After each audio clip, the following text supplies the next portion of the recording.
ખ્રિસ્તી સમુદાયના નવા વર્ષની આજે આણંદ શહેર સહિત જિલ્લાભરમાં ઉજવણી કરવામાં આવી હતી।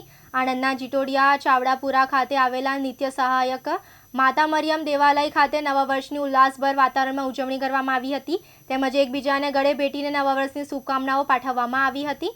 ચાવડાપુરા ચર્ચના મુખ્ય સભા પુરોહિત ફાધર જગદીશ મેકવાને આજના નવા વર્ષના દિવસે સંકલ્પબદ્ધ બનવા અને તે સંકલ્પ દ્વારા નવા વર્ષ દરમિયાન જે ગત વર્ષમાં થયેલી ભૂલોનું પુનરાવર્તન ન થાય તે જોવા જણાવ્યું હતું અને વિશ્વમાં જ્યાં પણ શાંતિ છે ત્યાં શાંતિનું રાજ્ય સ્થાપાય તેમજ જણાવી સૌને નવા વર્ષની શુભકામના પાઠવી હતી। નવા વર્ષની ઉજવણીના દિવસે આણંદ અને તેની આસપાસના ગ્રામ્ય વિસ્તારોમાં મોટી સંખ્યામાં ધર્મજનો હાજર રહ્યા હતા, પ્રાર્થનામાં ભાગ લીધો હતો અને એકબીજાને નવા વર્ષની શુભકામનાઓ પાઠવી હતી। આજે 2026નું નવું વર્ષ 2025નું વર્ષ ઇતિહાસના પાનાઓમાં ગરકાવ થઈ ગયું છે અને આપણે આંગણે આજે નૂતન વર્ષ આવીને ઊભું છે એનું અમે સ્વાગત કરીએ છીએ।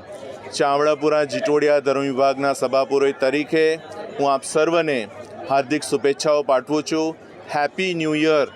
આ નવું વર્ષ આપણે સૌને માટે આનંદદાયી, લાભદાયી અને સુખદાયી નીવડે એવી મારી શુભેચ્છાઓ છે। આજે વર્લ્ડ પીસ ડે પણ છે, શાંતિનો દિવસ છે।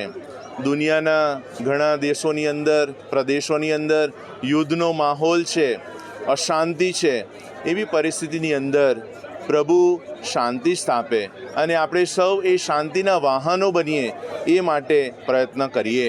આજના દિવસે ધર્મ વિભાગની અંદર બધા ધર્મજનો એક કુટુંબની ભાવનાથી, પ્રેમથી આજે આ પ્રાર્થનાની અંદર ભાગ લીધો છે, ખ્રિસ્ત યજ્ઞની અંદર ભાગ લીધો છે। પૂજ્ય ફાધર વોલ્ટર ડિસોઝા વિકાસ જનરલે આવીને અમારા માટે પ્રાર્થના કરી, ખ્રિસ્ત યજ્ઞ પણ કર્યો, એ માટે એમનો પણ હું આભાર માનું છું। ફરી એક વખત આપ સર્વને happy new year. May God bless you. Chirag Saiyed, Divyang news, Anand.